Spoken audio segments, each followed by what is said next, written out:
I see a light now, but it's clouded, because right now both Yurchuk and Legalt are tied up, and Bateman comes up to them with a saw. He goes to Legalt first and starts to push the saw into his head, slowly, rhythmically, working it into his skull. Welcome back to the Daniel's Nemesis podcast reading XBook, Chapter 26, William Sorts Out His Mind. DNP, the podcast that started as me reading out a chapter of my own book and then criticizing that chapter, now resembles a fuck digital ASMR podcast. I have been cast out of my own podcast in an act that proves fiction is much greater a force than criticism. Unable to record my voice, text-to-speech is my only substitute in this audio field. It's a long story, you'll have to check out the previous podcasts for a catch-up. XBook.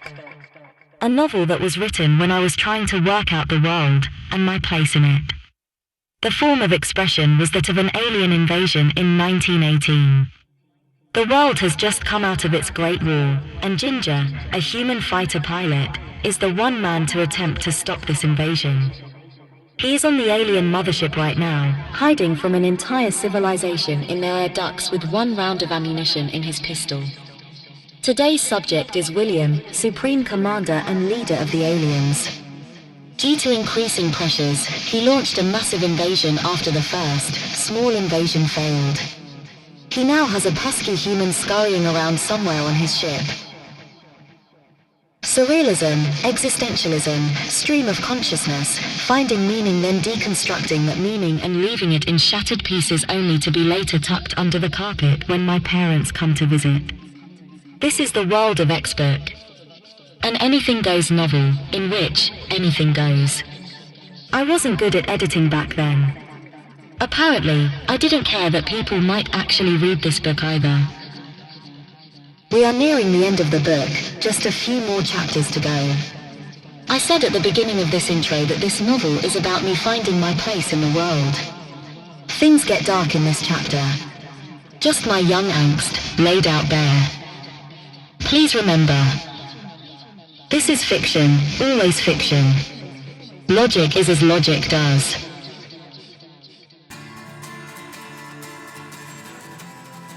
Chapter 26. William Sorts Out His Mind. Take your usual exam stress nightmare. That's what I remember having one night. It was also the morning before I was to have an exam. A drama exam, if you are to be precise.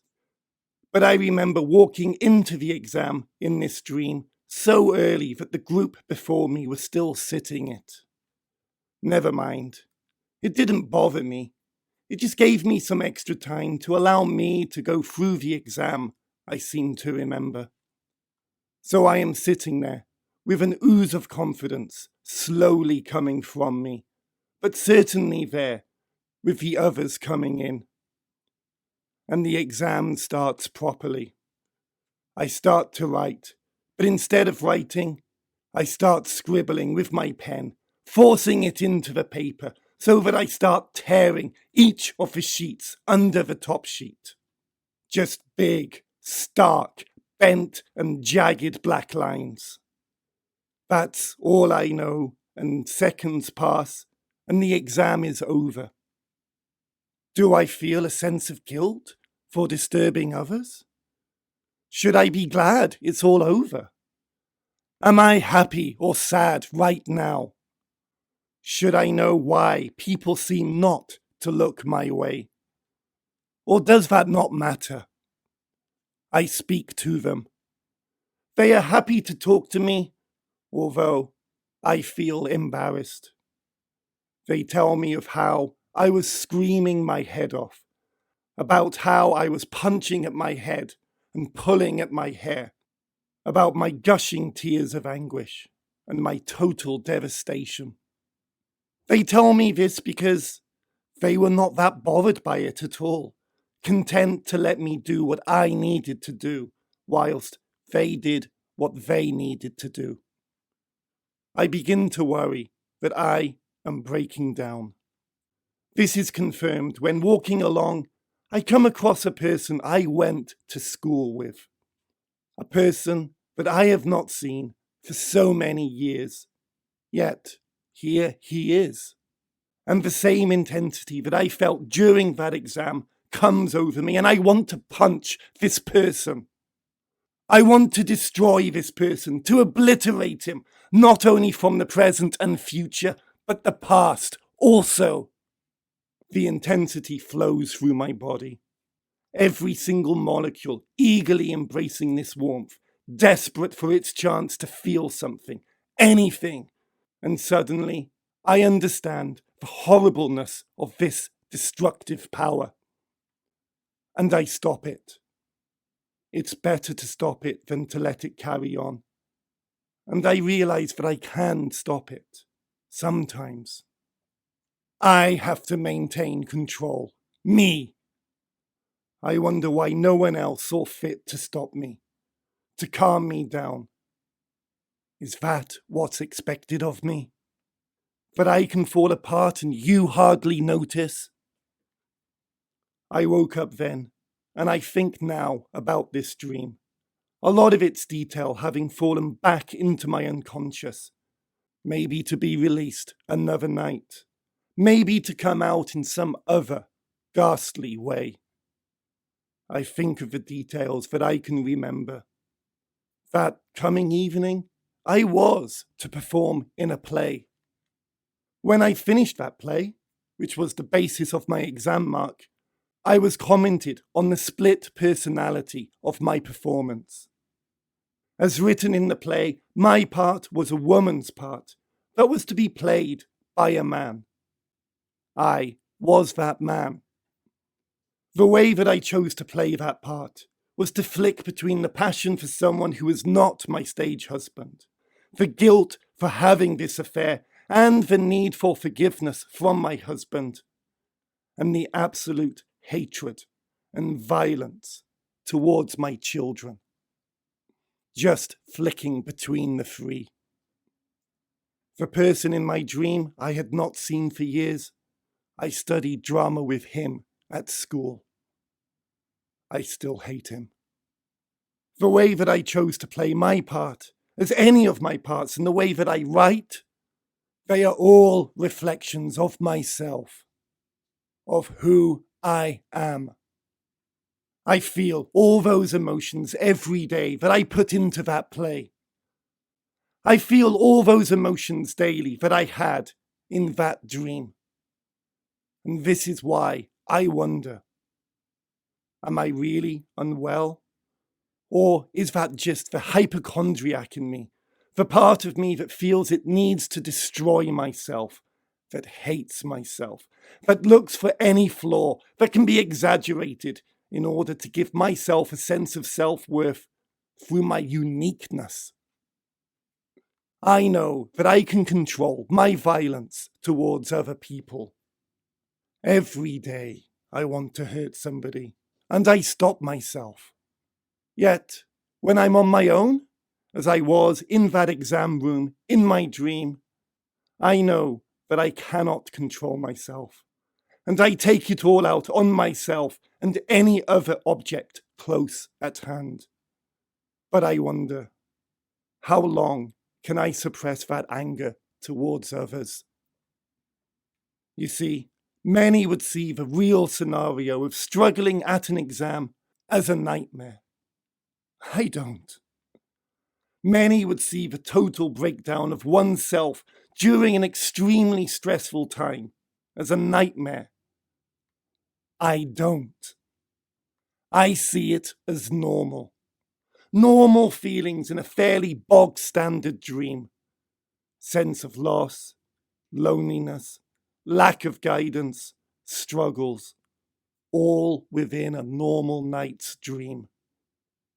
And I chose to talk about this dream because I found a link to a common theme that others have in their dreams. Yet this nightmare usually comes long after the process of schooling and testing has come and gone, when people have steady jobs and careers. It's supposed to tell them that they actually coped with their exams and they can cope with the pressures that life throws at them in their lives after exams. Is this my way of saying how I am to cope with life after exams? Or is this my way of saying that I can cope with the tests of life? I don't know. I consider myself a failure. Have I just made myself a failure by purposefully, albeit unconsciously, throwing my life away? My chance of a future? To talk about the future. How on earth do you find jobs for an entire world with no natural resources? Factories and manufacturing resources have to be limited, as the materials are so limited. Farming and agriculture, the whole building blocks of civilization, are cancelled out. Instead, cattle are bred to keep the food supplies up, but it becomes difficult to feed the cattle. Shops are much fewer. Corporatism gains a hold as the monopoly is much easier to grab when there is so little out there. Eventually, as the ships fall apart, massive maintenance is needed. Jobs are found there. But what happens when we get to Earth? We are not trained anymore for the skills needed there. Farming, mining, construction, all instead of maintenance. I guess we'll learn. We adapted to the conditions of space. Maybe the humans will help us to learn. In which case, the guard who was apparently to blame for the humans, well, he is definitely confirmed as human, escape is called legalt. It did what? I am disappointed, sorely disappointed by this guard, who's still young, has so much to live for. I am disappointed that this chance to communicate with a human cannot be taken. To talk, bargain, understand, to take from, but hopefully to give back. It just disappeared, sire, says the captain of the mission, Yurtjuk, repeating the entire contents of his report. But how could you let such a thing happen? Yurtjuk is pointing at Legalt. Blame. The shame of a world. It was his fault. I decided, in the end, to postpone the attack. They are still there, just not being active at this moment in time. It took much off my mind. I feel a sense of relief, though I still worry about having to continue with that plan.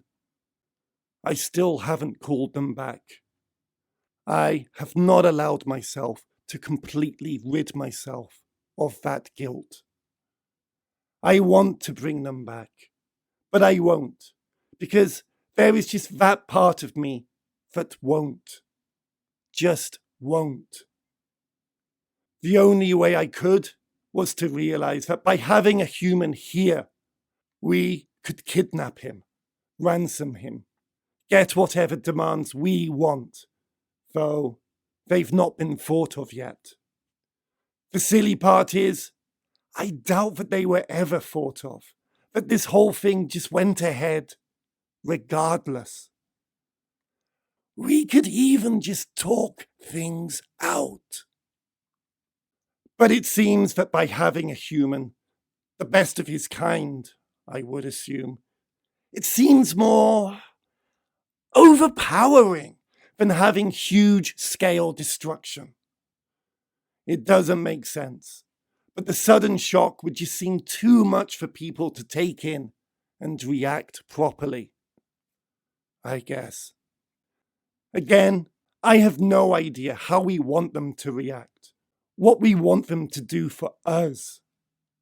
I guess this just gives us time to guess, to work it out, what everything means.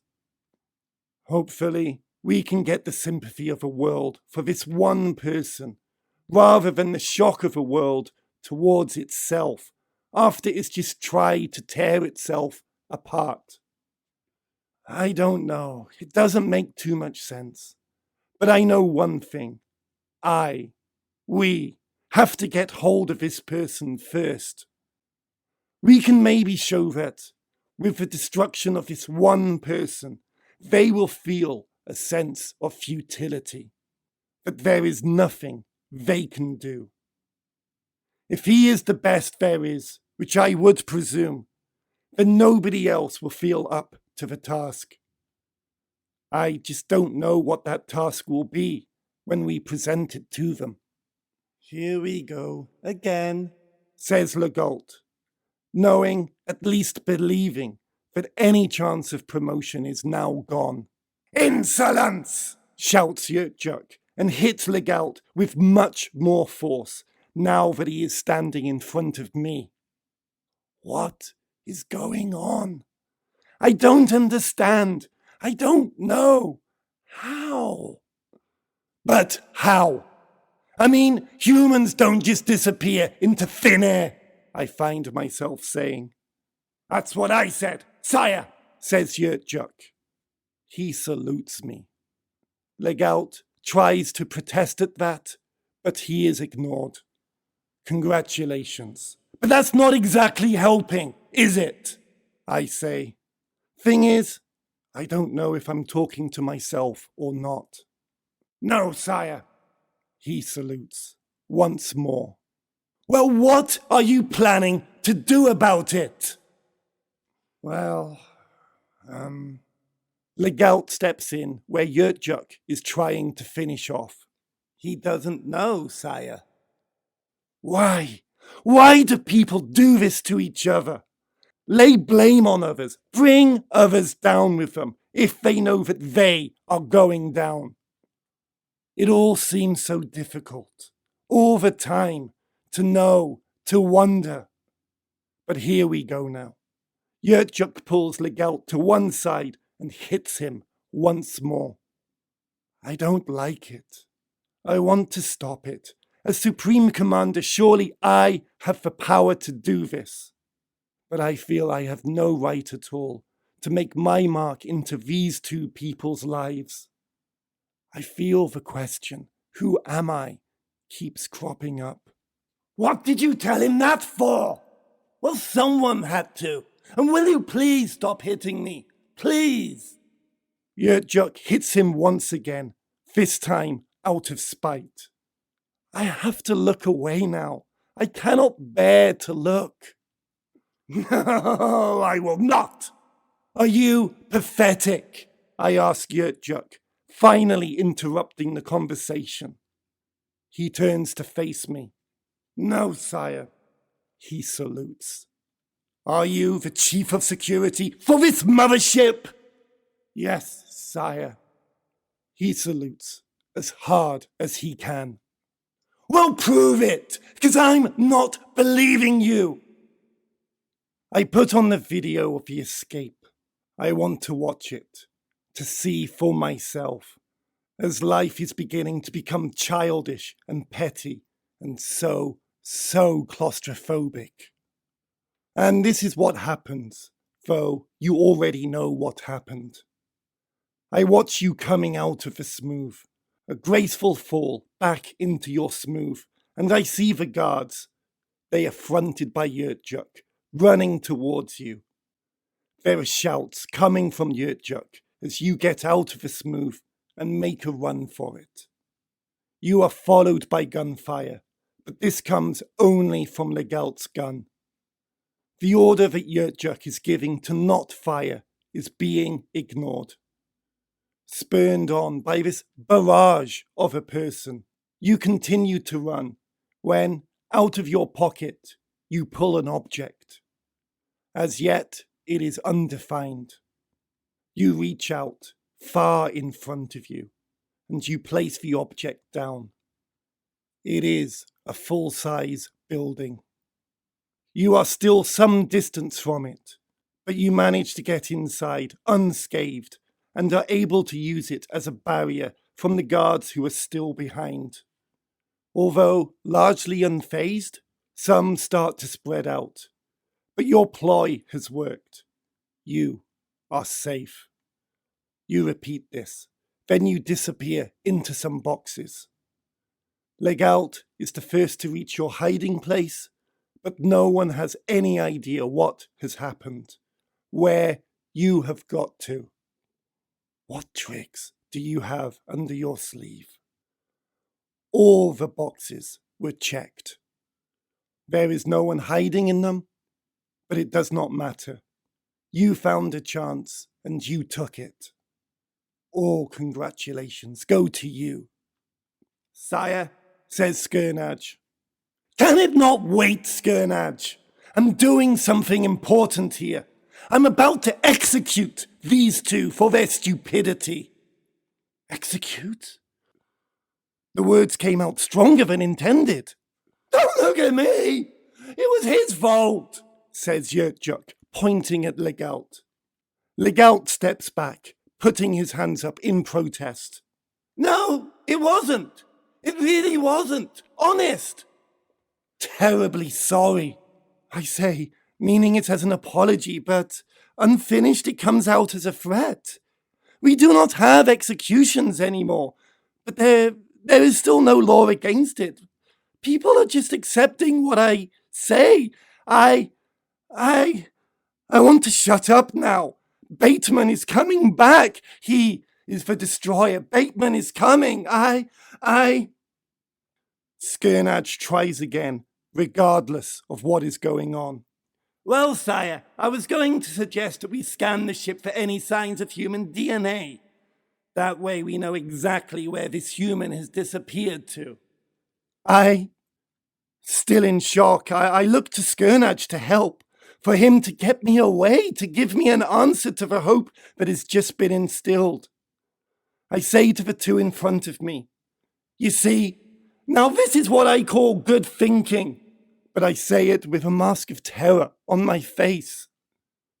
Skirnage is pleased. I'm looking for a way to back out of my words now without losing grace, dignity, before Bateman comes to take them away.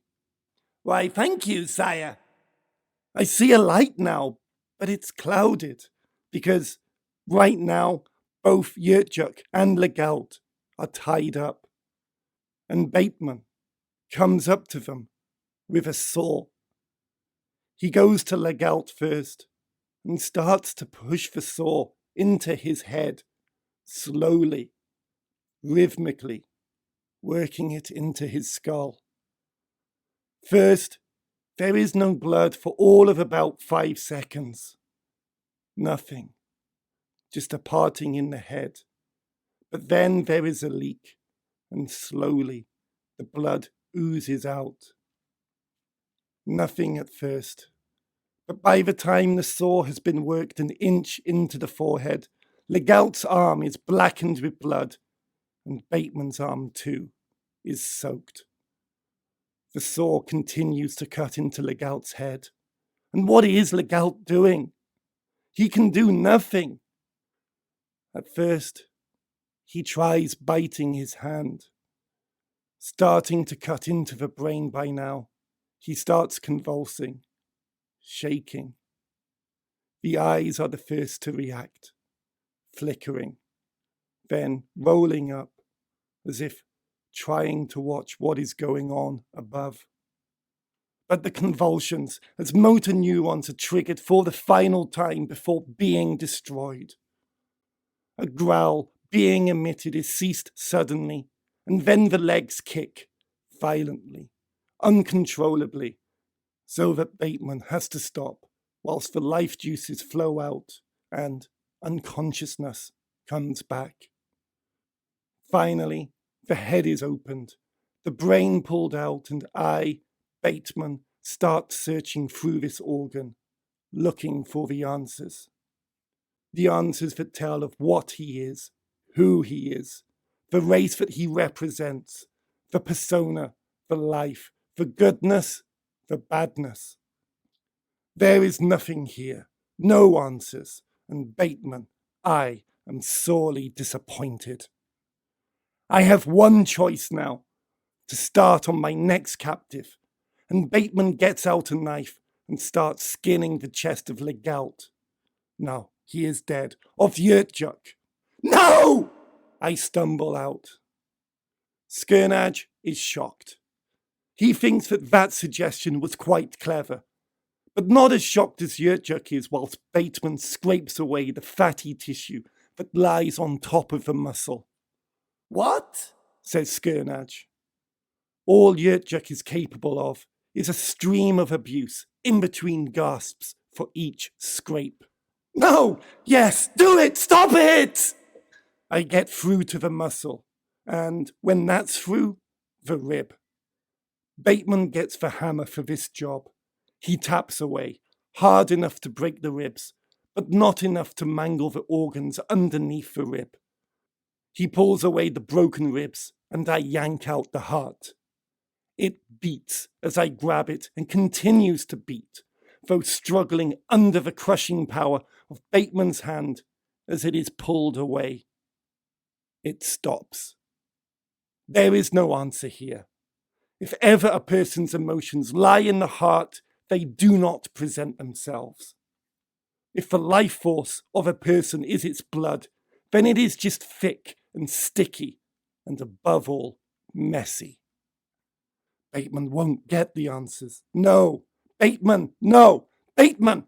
Bateman! Bateman! I am Bateman! I am Bateman! Bateman! Sire, what? Asks Skirnage. Bateman. Yes! I force out. Not Bateman. I am not Bateman. I am not him. Not him. I am not Bateman. Can you not hear me? He does not exist. The visions have been coming today. They have been coming.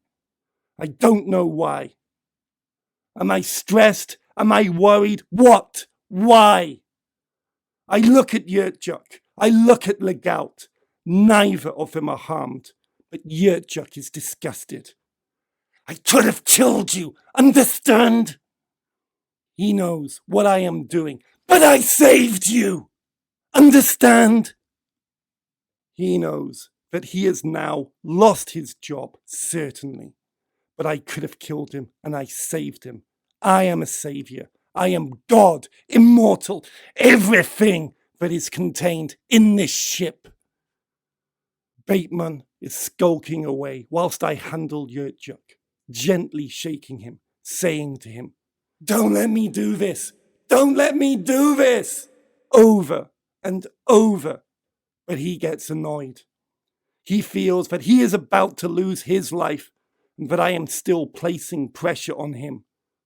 He is feeling abused by the divine touch right now.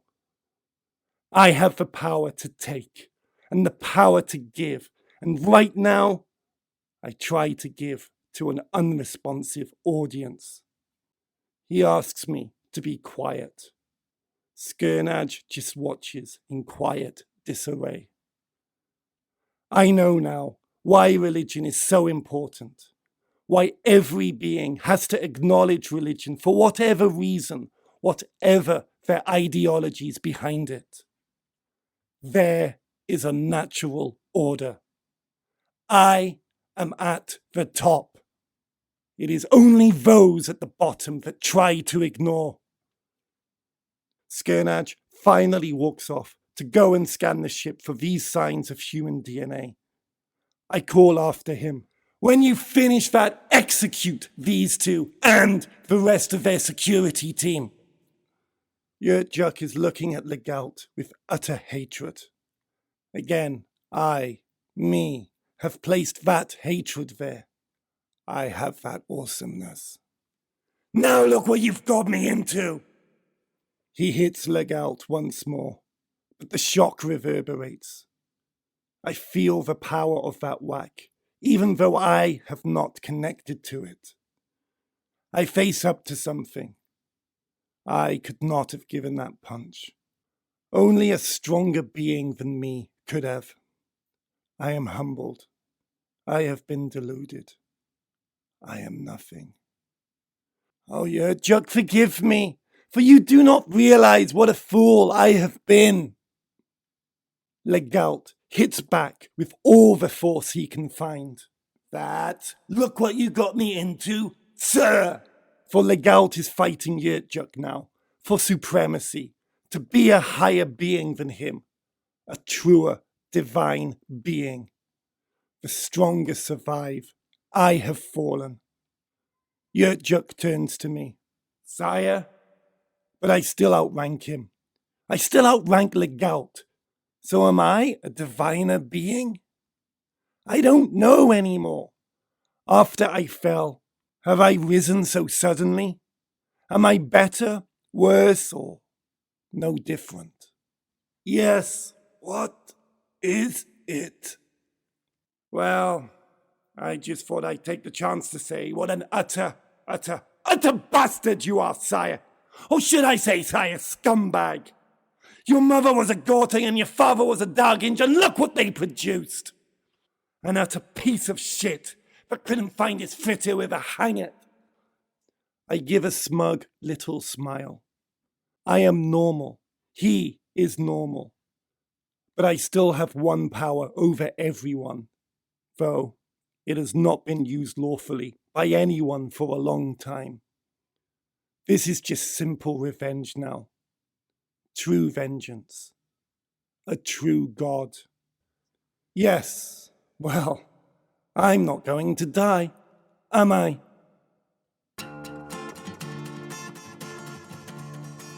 General notes. Such a shame. I had been on such good form. There's been a run of chapters that, granted, needed tightening or a bit of work, but were chapters that advanced the story, had surprises and some reversals in the story.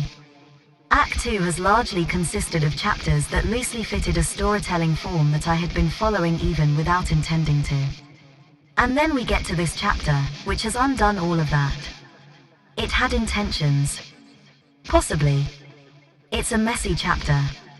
It's a messy chapter and it collapses in on itself, perhaps because it is trying to hold up what is now quite some story weight, but it really doesn't have the solid foundations to do so. I remember a long time ago, wanting this podcast to be a How Not to Write a Story podcast.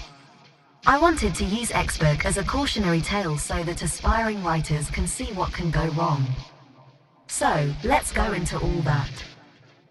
It is very late in the game to be introducing new characters, and I knew this.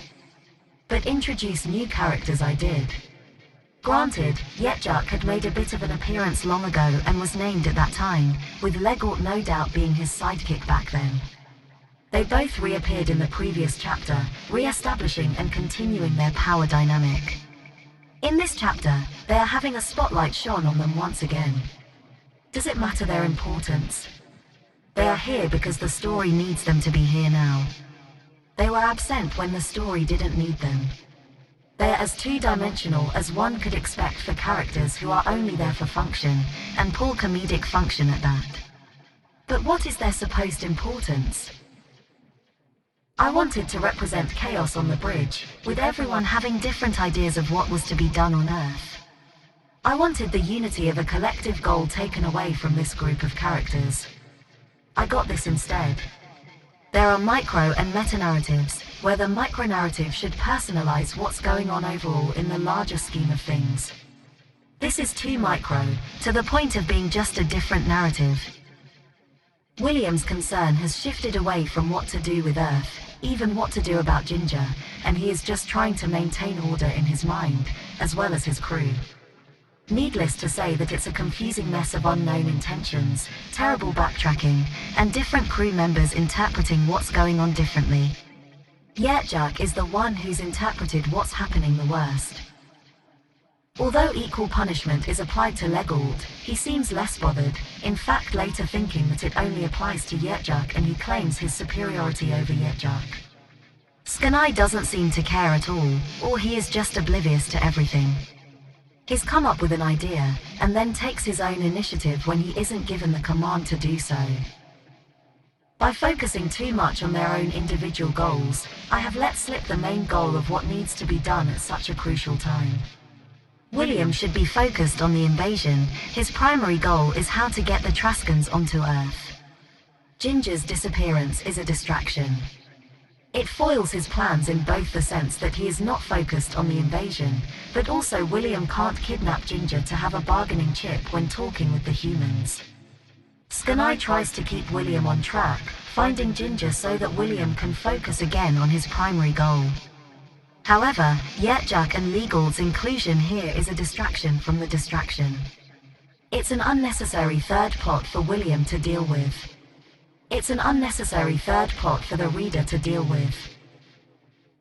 Another idea that many subscribe to is that every chapter should be a contained story in and of itself. A story that is part of the larger story, of course, but should have its own beginning, middle and end. Taking it from this point of view, what's the story in this scene? William is clearly tense. William seems to be hitting his stride with the dark night of the soul, and the apparent defeat. Off the page, William has made the decision to pause the invasion, but this hasn't done much to reduce his tension despite his claims. He is then told of the news of Ginger's escape. This adds to his frustrations as this holds back his desire to ransom Ginger to the humans in order to get leverage. Yerjak and Legault spin William off into a sadistic vision that he is unable to recover from. This results in apparently calling for the execution of the two guards. From the beginning of this chapter, William spirals downwards, and he was fairly unstable to begin with. There are no reversals in the story. There are no real opposite emotions, everything is just a continuation. William has moments of a power trip, but this is only in his mind. Again, there is no impact on the story or even the world around him, and William is quickly reset to where the chapter began. William is stuck in a story beat, and no matter how much plot I pour in, William is unable to move on. Plot is different to story. To give you a prime example, William has changed his mind about the invasion. This is important. This is a major reversal. Previously, William had been primed, manipulated, coerced into the invasion, but most importantly, he believed it was the right thing to do. We know how he got to that decision, that change of state in his emotions, his mind, his story. What we don't know is what brought him round to pausing the invasion. Sure, we are given an explanation. We are told, not shown. And that is not satisfactory. Especially as this change of mind is important. People change their minds. But there is no plot to explain this. We have nothing to attach to this new story stage. On the other hand, this chapter is almost entirely plot. A plot is the actions that push a character from one stage to the next in their story. Plot actions can be interchangeable, as long as the result of the actions achieves the desired intention of progressing the story. Lots of things happen in this chapter, but they do nothing to change William's state. I could have written almost anything here. Instead of building to executing two characters we know almost nothing about, I could have just had them play a game of football. I mean, why not? It's only plot, after all. I could still have had Yerjak and Legault shouting at each other for playing badly. Alternatively, I could have had them be best buds. William could have won the game, he could have lost. If an execution is really that important, any result could have led to this step depending on where I position the characters. However, where would any of this have taken William to in terms of his emotional state in A? New place in the story? This is what happens when the plot is left to do its own thing. It can be entertaining, it just doesn't change anything. Or an even better example. Why are you now listening to my voice instead of text to speech? Me being back in my own podcast advances the story, as I have accomplished something. But what? It's frustrating, isn't it? What have I learned by doing this? What new state am I in? What part of the story have I now moved into? I can give you an explanation, but wouldn't you rather have experienced it with me? Story by itself is not enough. Plot alone doesn't do anything. That's why a narrative is a marriage of the two. The Psychologist's Chair. The play that William is referring to at the beginning of this chapter is Cloud 9 by Carol Churchill. Although premiering in 1979, William had access to the playback in 1918. Alien technology, eh? I'd have been more direct about referencing it were it not the wrong time period, let alone performed in the wrong part of the universe. Cloud 9 is all about deliberately miscasting people in the wrong roles based on gender, age, and race. So, why not miscast an alien from the wrong time periods as a human? It's 2021 after all. Its inclusion here makes a nice blend between dreams, fantasy, fiction, imagination. Emotions get intertwined as William blends these different realms together. Stresses that come from one source are then combined with violence from another source. This sets up the pattern that this chapter attempts to follow. Thematically, things are getting confused. William is moving into Ginger's territory. This isn't the first dream that William has had. However, when he has had dreams previously, they have been very distinct, separate from his real world. William's dreams help show an emotional state without it having impact the actual story. William does revert back to the norm, talking about Trascan history and what he is to do with his population when he gets back to Earth, but this is short. The themes have been set up, and they will pummel through this chapter. Where he gets really confused is with the introduction of Bateman. What was that all about? Is it enough to say that there is a plan? Can I get away with saying that there is a reason for this? Or have I lost your trust by this point? In the play, William talks of his character having an affair. Can I tie this into the idea of playing with other people's trust? How, by changing his mind, he has betrayed those that he is supposed to love. The character that he plays is violent towards her children. Well, he attempts to execute 2 of the people under his protection as a leader. This same fictional character feels guilt. He watches the consequences of his actions, albeit in a non-real setting, and deeply regrets where his impulses have led him. Look, I can only be honest and say that this was an over-ambitious chapter. It had too many ideas in it. I can look back now and see my intentions for what I was trying to achieve. The main problem is that there was no overall goal. I failed in the fact that it didn't move anything on, at least for William. Surprisingly, in the very early drafts, there was a clear goal for this chapter, and it worked. I never actually took that away. I just shifted the goalposts, to the point where the players on the pitch have no idea where to aim. By muddying the waters, I have just achieved this opaque mess. I have achieved the storytelling goal of getting the reader to ask questions. But are they the right questions? And will I be able to achieve the right payoff for those questions? And where am I? I've read ahead and I can't say that I like where the story goes. What I've learned is that distraction for the sake of distraction is not a good thing. That's what this podcast has become. An educational tool that is too absorbed in its own showing to effectively serve its own purpose. It's a bit unbearable, isn't it? I've learnt my lessons. I still have a battle ahead of me, but I've got my goal now. So, what do we have to look forward to next time? Ginger has a wash. Until next time, TTFN.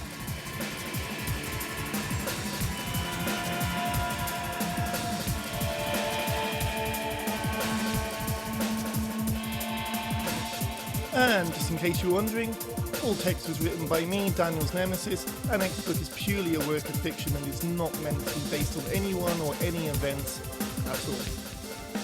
music was also by me, Daniel's Nemesis, as was the image that accompanies this podcast. It sucks, doesn't it? But there we go.